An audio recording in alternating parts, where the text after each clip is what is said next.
In Edward's Day Out, we see a green engine in the shed. This was clearly intended to be Henry, and it's why I didn't cover him before.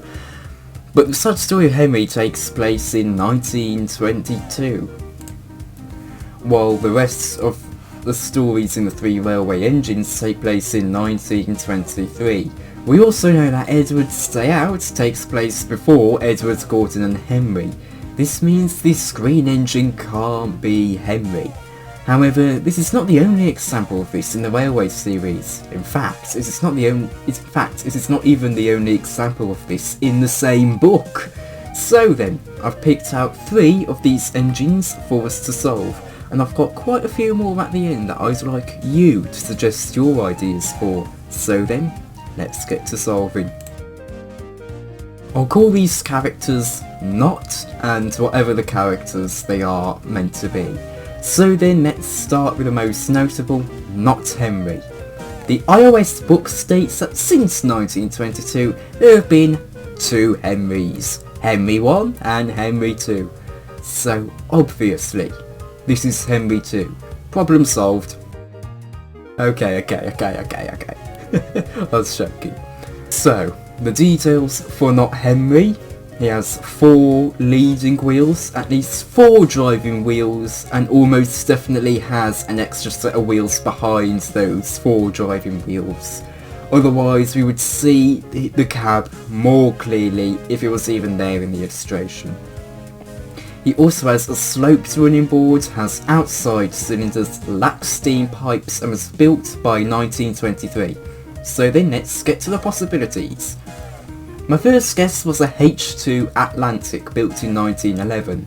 At first the details are perfect, but take a closer look and we see the dome is placed the second boiler band in. And if we check the green engine, we see he does not have a dome 2 boiler bands in. In fact, the green engine appears to be just a bit too long to be an Atlantic, though that could just be me. The Caledonian 60 class, built in 1916, is again almost perfect. However, it lacks framing, the running board shape is wrong, and again, the dome is 2 boiler bands in. The GWR 2900 class, built in 1902, is almost perfect again, but the running board shape is wrong and it lacks framing. The funnel also seems a little bit too tall. The B16, built in 1919, is our closest match yet, the only trouble being the running board shape. The MBR Class H, built in 1906, is almost perfect, again.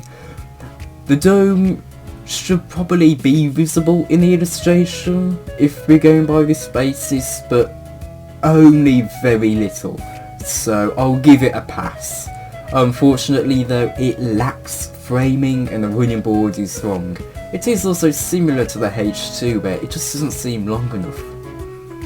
I'm going to say either the B16 or the H2 Atlantic. The B16 is closest design wise, but the H2 has far more story potential in my opinion, as the Fat Controller did want an Atlantic and he instead got Henry. So then, to the next engine. In the sad story of Henry, we see a red engine trying to push Henry out of the tunnel. This was meant to be James, but was retconned into being a new engine. We also presumably see this engine again in the story Henry Sneeze, from the book Henry the Green Engine. So then, let's get to the details. He is a 260 mogul with a flat running board, a bell pair firebox, and was built by 1922. So then, off to the possibilities. First off is a GSR 461 class, built in 1922. These engines are practically the spitting image of James. The wheel arches are inaccurate though, and they are a larger gauge than standard gauge at 5 foot 3 inches. But it is up to you as to whether that is a problem. The funnel is also too short. The Caledonian Railway Class 34 was built in 1912 and is again almost perfect except for the firebox. The GWR 2600 class built in 1900. No. It has side plates and a safety valve, not a dome. The GSR and WR368 class is again almost perfect, but it lacks framing, is larger than standard gauge at 5 foot 3 inches again, but it is your choice as to whether that's a problem, once more. And it also has tiny dips in the running board, which is frustrating. The funnel is also too short. The Glasgow and South Western Railway 403 class, built in 1915, is very close. In fact, it was the intended basis of James, according to Thomas Rickey, but the bell pair firebox is absent and the funnel is too short.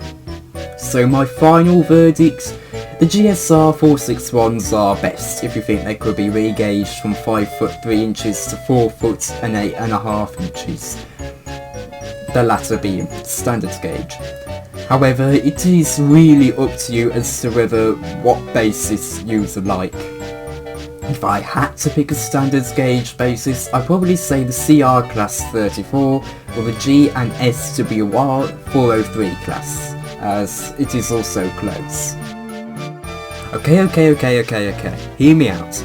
Bulldog takes place in 1904, but Stanley arrives in 1920 and wasn't even built until 1917, so this is either an illustration error, or we can say this was another engine similar to the Henry and James retcons. We don't know who the number 2 was before Stanley, and there had to have been one because he arrived in 1917.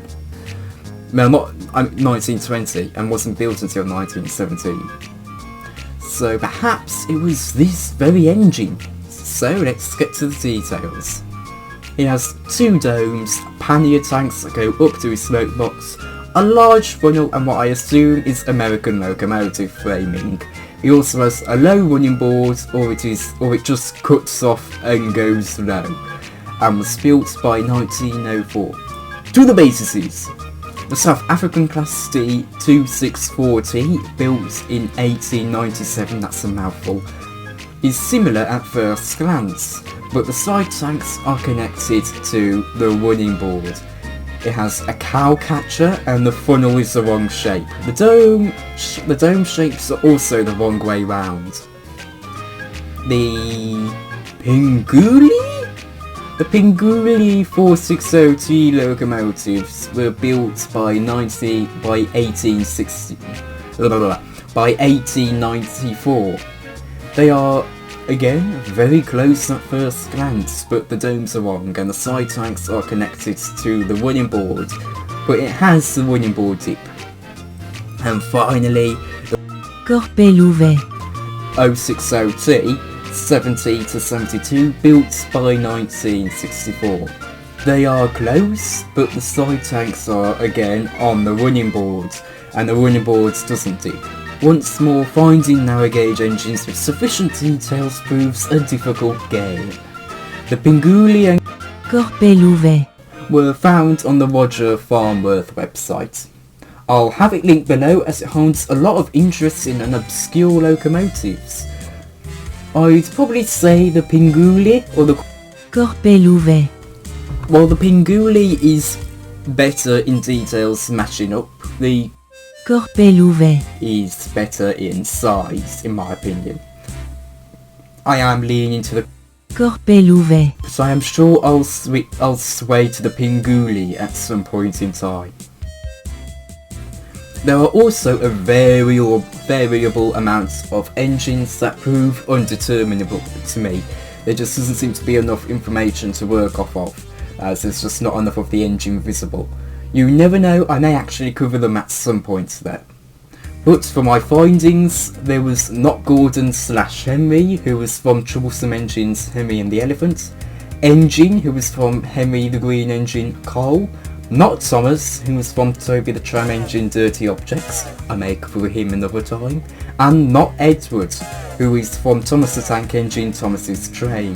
I may also cover him another time. Now before we get on to the ending of this video, I would like to thank Hanif the Steam Engine 69524. I'll have him linked below. He asked me for my Q&A that I still need to edit, if I could make a video about a black engine in the background of the first illustration of Henry and the Elephant. Now, I couldn't find that black engine. I do wonder if what you were looking at was vans, but I did see later in the illustrations that there was that engine beside Gordon, which of course I called Not Gordon / Henry. So thank you for bringing that to my attention, and it did get me to do a little bit of searching throughout the Dalby illustrations to try and find any other engines. So anyway, type away what you think these 4 engines might be. These are 4, isn't it? Yeah, 4. So type away what you think these 4 engines might be, in addition to the Not James, Not Henry, and Not Stanley as well. No way I get to the end of one of these videos without amending or trying to find new bases for engines I've covered previously.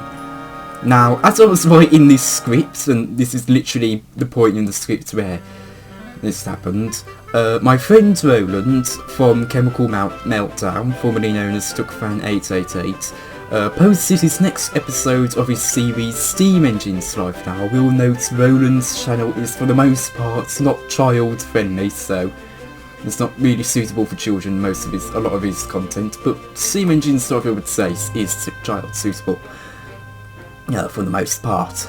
At least for now. I have voiced characters for his series in the past, but this episode is the first one of mine that I've written to get published for the series. In addition, I voiced Daisy in the episode. The episode is called Daisy's Hot Day, and it's the first part of a 4-part quartet of episodes under the overarching title The Querulous and the Tutor. So please go show Roland some support. Writing the episodes is easy. It is filming and editing them that is a pain. Roland has also helped out in the Basis series in the past, as he's helped me with deciding thumbnails to put up for the very first Basis video.